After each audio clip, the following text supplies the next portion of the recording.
Greetings, Eric Brown, MOBO-Media, MOBO-Media. Hey, I want to talk about a story, man, that I have always thought about when I worked in mental health in the Air Force. And I was a high-ranking guy in the mental health clinic in the Air Force. And we had about maybe 20 people total within the clinic. Everything from a psychologist, a psychiatrist, social worker, substance abuse counselors, drug testers, mental health specialists, aides. We had it all, but only about 20 of us. So one day, I get a call from one of the psychologists in my office, and she asked me to, could I meet her in my office? Could she meet me in my office and talk to him? So she comes to my office and talk to him, and she says she has a gentleman down in her office that is being non-compliant. He's not listening to her, yada, yada, yada, yada, right? So before I tell you the story, I want to tell you this. One of my roles in the clinic, the psychologists and psychiatrists and social workers, and I'm not a doctor, but they always wanted a lot of the patients to go through me before they went through the psychologist, social work, and the other specialists. And the reason is because I actually retrained in the mental health. My military career started out combat aircraft, bombs, flight line, the tip of the spear, the pretty stuff y'all see, the jets flying around dropping bombs. Well, not so pretty, but that's why I started my career, combat aerospace. And so because of that, I had a good understanding of other folks on the base that worked on the base, the kind of things they go through. That's why the specialists wanted these folks to come to me, because a lot of times the specialists were just psychologists. They were just psychiatrists, social workers. I'm not saying just, but I'm saying they had no other experience on the base but their clinical experiences. And so they would want me to kind of vet or assess the person before they did. And it was a time saver too, because I could listen to a person and in a minute pick up on, you know what, there's nothing wrong with this person. They got a horrible supervisor. Or, you know what, doc, this person is being what's called a malingerer. Malingering is when you're acting like you got issues. It's just a game, And so I called it as I saw it. And so when the lady came and got me about the young gentleman, I went down to her office and saw the young man. And what I saw, I didn't see somebody that was non-compliant or abrasive. He was a very humble young man. And what this lady was trying to do, she was trying to put him inpatient. I guess he told her something. There are certain things you cannot tell a mental health provider. You cannot tell them you're suicidal. You cannot tell them you have a plan to commit suicide. And you just can't say that type of stuff. Or homicide. We have ethical responsibilities to report that stuff in the interest of the safety of that person and everybody else around them. So apparently he must have told her something for her to make the decision to send him inpatient. Now, if y'all don't know what inpatient is, that means that when this guy came to the clinic for his 30-minute appointment, 1-hour appointment, which he thought was going to be a normal 30-minute, 1-hour appointment, he wasn't going home that day. He was going to have the ambulance come and pick him up, and they was going to literally, if they had to, tie him up and put him in the ambulance and take him to a local mental health clinic for 3 days. They can only hold him for 3 days before they have to do something with him. 3 days, I think, is the max amount of time. It used to be 3 days back then. I'm not sure what it is now. But what she wanted me to do was to talk this young man into going along with her putting him inpatient. He was not one of those folks I had the opportunity to see before she saw him, So I go in and I let the lady know. I said, look, let me talk to him. When she told me that she made the clinical assessment and that he needed to be inpatient, of course, she's the doc. I'm not going to go against her. But something did not set right with me, because just the way his demeanor and just the way he was carrying himself. And so I asked her to give me some time with him. And so, I talked to him, and what he said was that this lady trying to send me to the damn hospital, and there's nothing wrong with me, man. I don't know why she's doing it, blah, blah, blah. So I go back and talk to the doc. I said, he's mad because you're trying to send him inpatient, and he's saying nothing's wrong with him. Well, she's the doctor. She says, no, she put her foot down. He is going inpatient. I'm like, okay, let me have another try. Let me talk to him again. So this time, I take the young man. He was a young African-American man, young black guy, probably in his early 20s. And I was at that time right at 40 or so, 35. So this time I said, let me take him away from the environment. Let me get him away from her, away from the clinical setting, and just talk to him. So I took the young man out back of the clinic. They had a smoking area out back, a little break area, kind of away from the building, because back then and now you can't just smoke close to the buildings, especially in federal buildings. You cannot smoke within several feet of it, a number of feet of it. I take him out to the smoking area, and I literally just took off the military, just took off the whole military mindset and just talked to him human to human. I said, man, talk to me, man. What's going on? Basically, he was saying he's always had issues with the lady because she doesn't really listen to him. She doesn't understand what he's trying to convey to her. So he felt it was like just a waste of time even coming up there. And he thought she was just mad at him. And so she just wanted to put him in the hospital because she felt he wasn't listening, following, her clinical advice.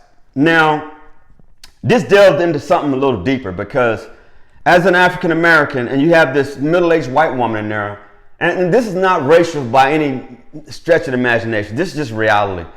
Oftentimes, the mental health system out here is set up. It's not adequate for African Americans because the trauma that we go through is a lot different than the trauma that they talk about in these settings. I'm not saying it's different trauma. Our trauma is layered. Our trauma is deep. It goes way back. I can go all the way back to slavery. Yes, we're still feeling the effects of trauma from back then.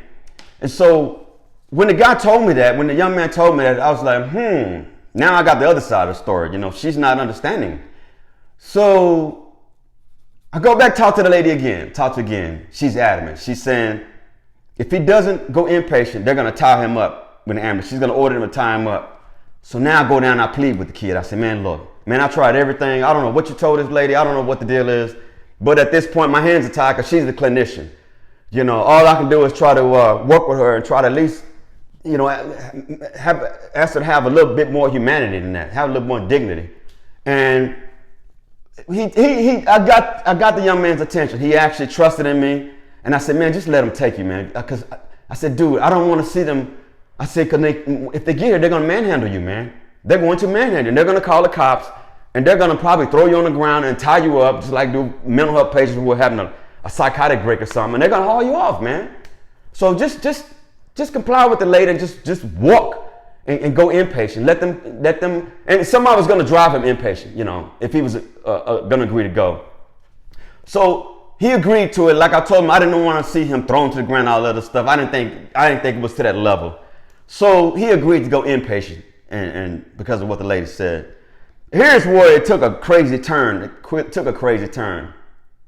It went from a young man who was sitting in front of a clinician who didn't understand his background, who didn't understand his suffering, who didn't understand his trauma, to going inpatient. After he went inpatient, he got out of inpatient. He's going back to see the lady again because, it's obviously he's in the system now and he doesn't have a choice.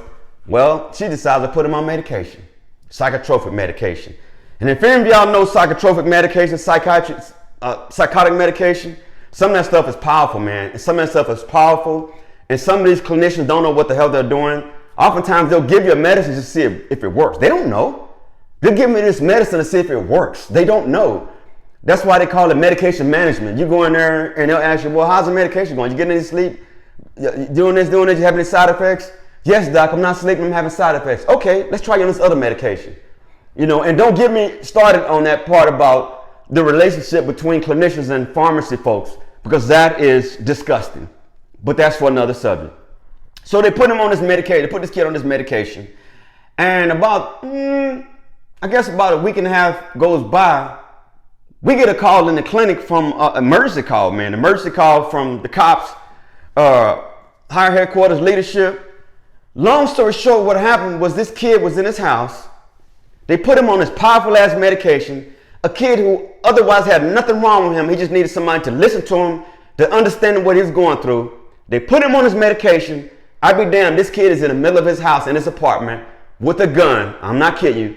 Shooting in every direction, standing in the middle of the apartment, shooting outside the apartment through the walls. Do y'all know how dangerous that is? Man, my heart sunk when I heard this, because the only thing I could think of, they're going to kill this kid. They're going to kill him. But, I guess some negotiators got to him and got him to come to his senses and reality, because it wasn't a bad kid. I think there was a glimpse of hope through the medication that he saw, that he was not doing the right thing. So the cops were able to go in there and secure the location and get the gun and make sure that guy was safe. And my whole point for saying that story is, it bothered me so much as someone with a mental health background. My thing is, you gotta be a good listener first. Be a good listener first. Don't be so quick to give a diagnosis to someone sitting in front of you. Listen to the people. There's a thing called person-centered care. Person-centered care is when you sit in front of a person and you listen to what they're telling you. Now, the problem with mental health is sometimes the clinicians have no clue what they're saying because they've never been exposed to that background. And just imagine a middle-aged white lady, and imagine a kid coming out of, I'm not saying he came out of, poverty or anything like that, but hell, I wore the same skin he's in. He came from my community, and so he didn't come from riches, more than likely. And so, he goes through things on a daily basis that she couldn't understand. And to sit around in front of his lady, try to explain to him that he's having just issues. And I think the issues he was having were just adjustment issues. And adjustment issues mean that you got an asshole for a supervisor and you can't adjust. That was what was wrong with the kid. Because I ended up doing my own damn investigation. I ended up going to my car, going to his work center, talking to people there, and everybody there, they spoke highly of this kid. They spoke highly of him. But what they didn't speak highly of was the supervisor. Some pulled me to the side and said, yeah, the supervisor's been a jerk and just really been just horrible with the young man. And, obviously we couldn't do that beforehand. We could only go by what the young man was presenting and what that damn doctor was telling me. If I'd known that at first, I'd have got on the phone and made some phone calls to his unit where he worked and say, hey man, y'all know him? What's going on with him? What's he here for?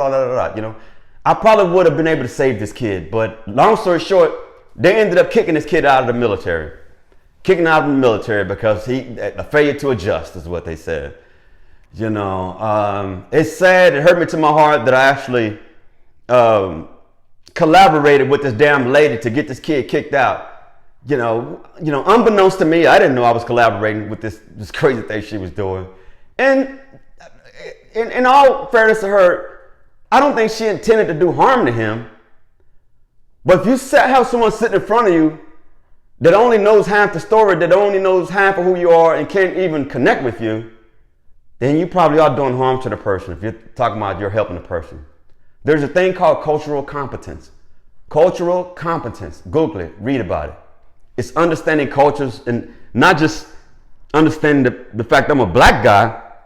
It's understanding my black culture and the things that I go through. And so we went through courses in psychology for cultural competence because that's so important when you have folks sitting across from you to be able to understand what they're going through and not let their culture be a barrier. Because even language can be a barrier. You have folks who have accents and things like that. That can be a barrier. So cultural competence is so important. Hey, with that, this is Eric Brown. I thought I'd share that story with y'all. It's a heartbreaking story. I hate it. But you better believe from there out, after that, man, I did my homework. I made damn sure I didn't collaborate with clinicians on doing some crazy stuff like ending someone's career. With that, this is Eric Brown, MOBO-Media. I hope that young man got out and, found his peace. But every clinician is not there to help you, or every clinician can't help you. Y'all take care. This is Eric Brown, MOBO-Media. Bye-bye.